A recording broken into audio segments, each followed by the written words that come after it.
يوسف أنور الآن يبحث عن الاختراق. خطيرة المحاولة، خطيرة المحاولة، والهدف فريق الجيش الملكي. يوسف أنور يسجل هدف يمكن أقول بأنه الهدف أعتقد اللاعب النغمي، ولكن من صنع الهدف ومن فبرك هذه العملية ومن قاد هذه العملية هو لاعب يوسف أنور.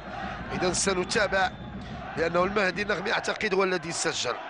إذا سنتابع الإعادة، نشاهد يوسف أنور المهدي النغمي كذلك تستلم الكرة بطريقة جيدة.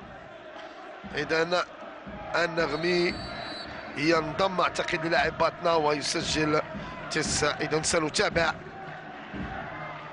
إذا النغمي في حوار مع سيسيمو أوشان ويسجل. يا سلام يا سلام، زهير أوشان بالتمام والكمال.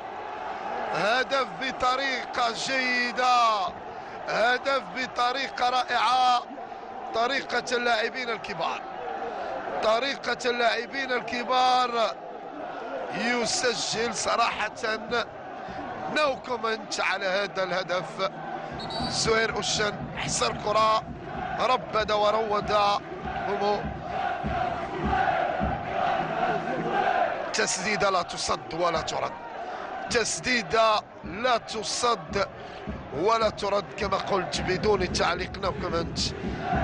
هدف جميل جدا يستحق الإعادة لأكثر من مرة. فريق الجيش الملكي أعتقد هذا الهدف ينهي، لا أقول المباراة لأنه الحديث عن المباراة حديث